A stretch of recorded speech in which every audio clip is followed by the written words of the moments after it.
인생은 공평하지 않다. 애꿎은 사람이 병에 걸리고 애꿎은 사람이 강도를 당하며 애꿎은 사람이 전쟁과 사고로 인해 사망한다. 어떤 사람들은 그 불공평함을 보고 하나님은 없다, 세상은 단지 혼돈일 뿐이다 라고 단언한다. 다른 사람들은 똑같은 불공평한 현실을 보고 스스로에게 묻는다. 무엇이 공평하고 무엇이 불공평한지를 인식하는 나의 감각은 어디에서 온 것일까? 나의 분노와 격분, 나와 전혀 상관이 없는 사람이 당한 아픈 사연을 신문에서 읽을 때 느끼는 본능적 동정심 등은 어디로부터 왔을까? 그것이야말로 하나님으로부터 받은 것이 아닐까? 불의와 억압에 대한 하나님의 신적 분노를 마치 하나님이 성경의 예언자들에게 그랬듯 내 속에도 조금은 심어두지 않았을까? 고난받는 사람들에 대한 나의 연민의 감정은 혹시 자신의 피조물이 당하는 고통에 대한 하나님의 감정을 반영하고 있는 것이 아닐까?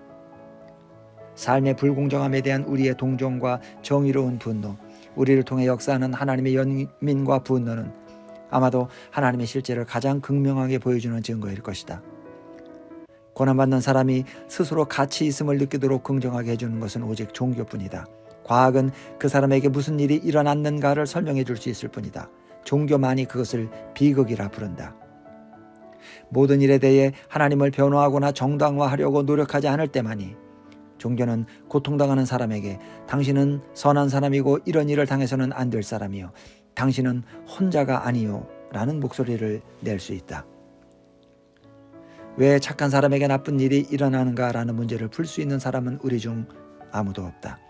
우리 각자는 늘 욥의 이야기에 나타난 등장인물 중 하나의 역할을 맡고 있음을 발견하게 된다. 비극의 주인공으로서나 혹은 가족 중의 하나로서, 아니면 위로하는 친구로서 말이다. 질문은 결코 변하지 않으며 만족할 만한 답을 추구하는 작업은 계속된다. 우리 시대의 재능 있는 시인 아처발드 맥니쉬는 욥의 이야기를 현대적 상황에 맞춰 재구성했다. 그의 서사극 JB의 전반부는 낯익은 이야기를 들려준다. 욥의 역할격인 주인공 JB는 매력적이고 사랑하는 가족에게 둘러싸인 성공적인 사업가이다. 그러나 자녀들이 하나씩 사망하고 만다. 그의 사업은 망하고 건강도 악화된다. 마침내 그가 살던 도시와 세상의 대부분이 핵전쟁으로 파괴된다. 성경에서처럼 세 친구가 JB를 위로하러 나타나고 역시 그들의 말도 위로가 되기보다는 아전인수격인 것뿐이었다. 맥니쉬의 작품에서 나타난 첫 번째 친구는 JB에게 그의 고통이 그의 잘못이 전혀 아니라고 설득하는 마르크스주의자였다. 그가 잘못된 시기에 잘못된 경제적 계급에 우연히 속하게 된 것은 운이 없었기 때문이라는 것이다. 그는 자본주의 몰락기의 자본가였다. 그가 다른 시대에 똑같이 살았더라면 이런 벌을 받았을 리 없다. 그는 자신의 죄 때문에 고통당하는 것이 아니다. 단지 역사의 필연에 의해 굴러가는 트랙터 앞에 서 있었을 뿐이었다. JB는 이런 견해로부터 아무런 위안도 받지 못한다. 그것은 그를 어떤 특정한 계급의 일원으로서만 간주함으로써 개인적 고통을 너무 가볍게 취급하고 말았다. 두 번째는 정신분석학자였다. 그는 JB가 무죄라고 말했다. 왜냐하면 세상에는 죄 같은 것이 없기 때문이다. 이제 우리는 인간을 살아가게 하는 것이 무엇인지는 알게 되었지만 우리가 그것을 선택한 것은 아니다. 우리는 다만 우리가 선택을 했다고 생각할 따름이다. 사실 우리는 단지 본능적으로 반응할 뿐이다. 우리가 행위를 하는 것이 아니라 행위를 당하는 것이다. 그러니 우리에게는 아무런 책임도 없으며 따라서 죄도 없다. 그러나 JB는 그 같은 해결법은 그를 단순한 맹목적 본능에 의한 수동적 피해자로 묘사함으로써 자신의 인격을 앗아가 버리는 것이라 대답한다. 세 번째, 마지막으로 등장한 위로자는 성직자였다. JB가 그에게 자신이 어떤 죄를 지어서 이같이 혹독한 징벌을 받아야 하느냐고 묻자 그는 대답한다. 너의 죄는 간단하다. 너는 인간으로 태어났다. 너의 잘못은 무엇이냐? 인간의 마음이란 악으로 가득 찬 것. 내가 한 일은 무엇이던가? 인간의 모든 의지도 악일 뿐이다. 자신이 지은 특정한 죄 때문에 JB가 징벌을 받는 것이 아니라 단지 그가 인간이기 때문이요, 인간은 어차피 불완전하며 죄인이라는 말이다.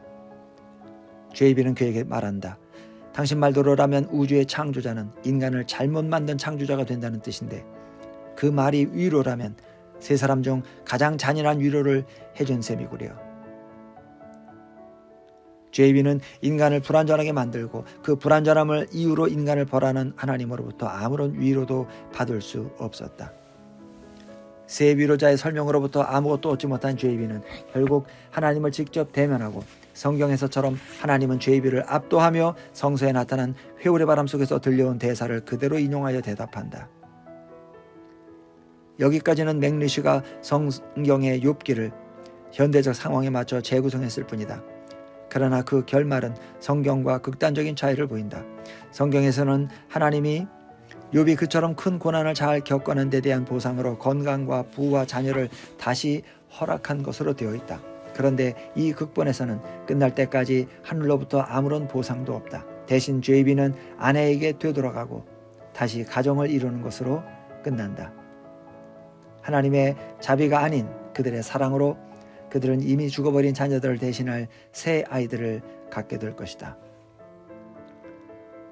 죄비는 계속 살아가기로 결심한다. 그의 아내는 그에게 말한다. 당신은 정의를 원했죠? 그런 것은 없어요. 다만 사랑만이 있을 뿐이죠. 맥리쉬의 욥은 신학이나 정신분석학으로서가 아니라 새로운 삶을 창조하며 살아가기로 결정함으로써 고난의 문제에 대한 해답을 제시한다. 극본은 욥의 아내의 다음과 같은 감동적인 대사로 끝난다. 교회의 촛불은 꺼져버리고 하늘의 별들도 빛을 잃었네. 마음의 석탄에 입김을 불어라. 그리고 우리는 지켜보리라.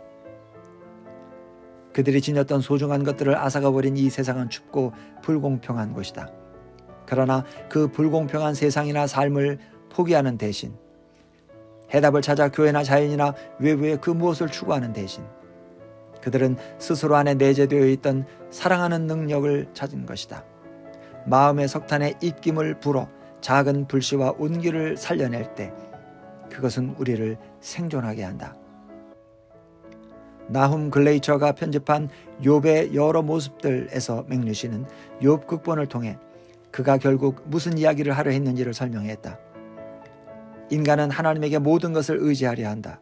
그러나 하나님은 인간에게 오직 한 가지를 의지한다. 인간의 사랑 없이는 하나님은 하나님으로 존재할 수 없으며 단순한 창조자로 남을 뿐이다. 그리고 사랑이란 그 누구도 심지어 하나님도 절대로 명령할 수 없는 것이다. 사랑은 본래 주어진 선물이며 만약 그렇지 않다면 그것은 아무것도 아니다. 그리고 사랑은 고난이나 불이나 죽음에도 불구하고 그것이 드러날 때 가장 충만하며 가장 자유로운 것이 된다. 우리가 하나님을 사랑하는 것은 그가 완전하기 때문은 아니다. 우리가 그를 사랑하는 것은 그가 우리를 위협으로부터 지켜주고 나쁜 일이 일어나지 않도록 우리를 보호하기 때문은 아니다. 우리가 그를 사랑하는 것은 그가 두려워서도 돌아서면 벌을 줄까 봐서도 아니다.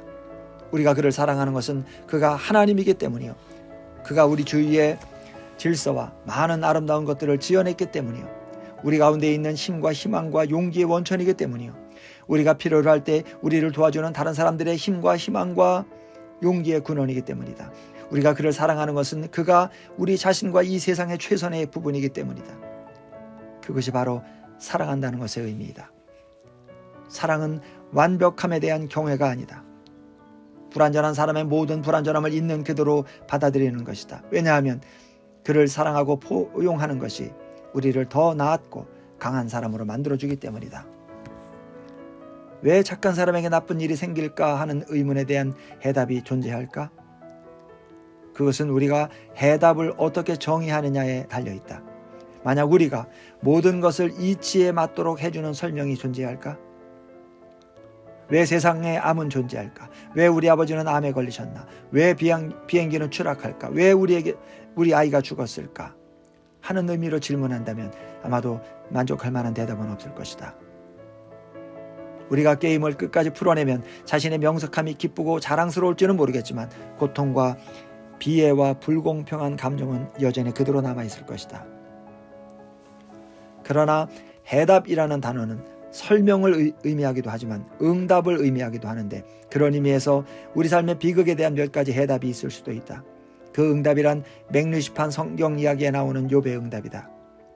세상이 완벽하지 않음을 용서하고 우리 주위의 사람들에게 더 가까이 가고 그 모든 것들에도 불구하고 계속 삶을 살아가는 것.